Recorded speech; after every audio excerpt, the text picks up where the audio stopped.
folks. César Cantú here, Chief Editor at Nearshore Americas. I'm joined today by Ángeles Vela del Rio, General Director of Monterrey's Tech Cluster. Ángeles, how are you doing today? Fine, César. I'm very happy to be here with you, showing some of the situation, part of the situation that we are facing here in Monterrey, Nuevo León, with a lot of things that you have been announced during these last weeks. So I'm very happy to be with you here right now. Excellent. We're happy to have you here with us too. So, Ángeles, Monterrey is generally known as a manufacturing powerhouse in Mexico, but lately, over several couple of years, the city has been garnering a reputation, we could say, of being a sort of a tech hub in a way that is similar to Guadalajara and other cities around Mexico. With this in mind, with this already said, when we spoke several months back, you mentioned that a lot of companies, I don't remember exactly tech companies and specific companies in general, were landing in Monterrey, and they were effectively hiring complete generations of software engineers out of local colleges. Could you please give us the details about which companies were doing the hiring, how big were these generations that were being hired, and if possible, from which schools? So go ahead, please. Yes, actually, Monterrey, Nuevo León has been named as a manufacturing or the industrial capital in Mexico. But since many years ago, all the environment here of the technological part has been focusing in that innovation and technology, sharing or transforming all of this technological ecosystem, to an innovation ecosystem, not only manufacturing. Some specific companies that they need this kind of profile of the students or entire generations of people in certain areas, in certain careers, they have been taken by these companies as Facebook, Microsoft, Amazon, Google, and also for Tesla. Tesla has been taking generations from people from not only from the ITC area, but for another careers related with these technological careers. So a lot of people, as I mentioned before, entire generations have been taken for these kind of companies. I mean, I mentioned these companies because they are very famous, and who can say no to an offer of these kind of companies. But there are also medium companies, come from United States mostly, but from Europe or other parts of the world, even Asia, from China, that offer to our students, to our people, this kind of situation, characteristics of the companies. And you know that right now is very easy that you work here in Mexico and you work for a company that is in all of these parts of the world, and they take all of this talent. It's a problem and it's a challenge, because we know that if these companies, the big companies, the leaders in the tech world are focusing in Mexico, that means that we have a lot of good talent, that this is good for us. If we have this kind of good problems, the meaning is that we are having a very good level of education in this area. But right now, as we have a lack of people in this area, and suddenly since 2 years ago, 3 years ago, something like that, even with the pandemic, we are having this gap between the demand of people and the offer of people that we have for the university from the universities is getting bigger.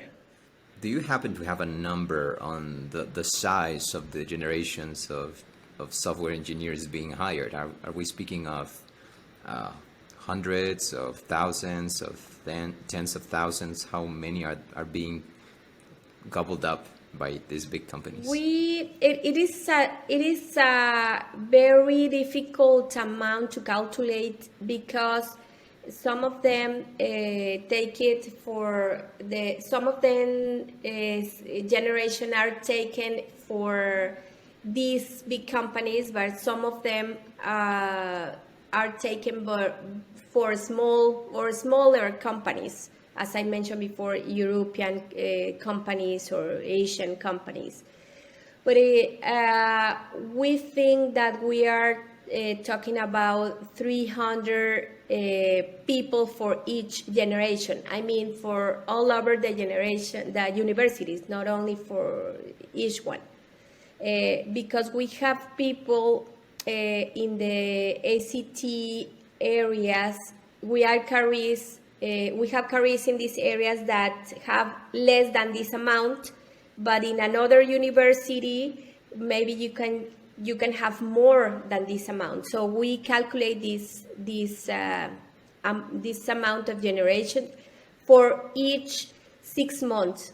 First one, you mentioned that Tesla has been hiring also big bunches of engineers from out of college. And I think I've seen job advertisements from Tesla for IT positions or IT related. For how long has Tesla been hiring engineers from Monterrey? Because, I mean, I assume that they've been taking people to the US. I think they have a plant in Austin. So I can see that, but I wonder if they've been hiring people from Monterrey for a while. Do you have any info on that? Yes, since Tesla moved to Austin from I know that they have office in California, but they moved to Austin. So since they have this plant in Austin, they put the eyes here in Nuevo León, that we are very close to them. So right now for us, all of this area from Austin, it is very important for us. But since they moved to there, they have been a lot of a closer relationship with the universities from here, and not only from Nuevo León. A relationship to the universities from Coahuila, Tamaulipas, etc., because we are very close to this zone of Texas. I mean, focusing in Austin. And I know that they have been having this relationship with these kind of universities. But for software development specifically, what is happening between Monterrey and other Texan cities? Are we seeing, I don't know, more meetings between tech executives? Are we seeing more tech service experts being a stronger flow of tech service experts? What's happening specifically between Nuevo León and Texas on the software side of industry? Right now, the Mexican companies or the companies that are located here, they have been more relationship with the Texan environment. So we have a lot of movement, more movement than we used to have in the past years, and some of the Mexican companies or the companies that are located here are looking for have an office or representation or some of relation with the Texan economy. Not only in Austin, I mean, Austin for us is very important for the technological world that they are developing there. But for the Mexican companies or the companies that are here, it is very important all of this triangle that we just mentioned. In Dallas, you can find a lot of the banks. That banks are very important for us for the software development area. In Houston, you are going to find all the medical industry in the United States. And in San Antonio, you are going to find as a very important cybersecurity center also, and a very strong Latin community in this technical area that they are looking for also, not only San Antonio, all the community, they are looking for companies that they can use the nearshoring also to have this connection with Mexican companies, because we are cheaper than if you are located in the United States, and the quality is still excellent here.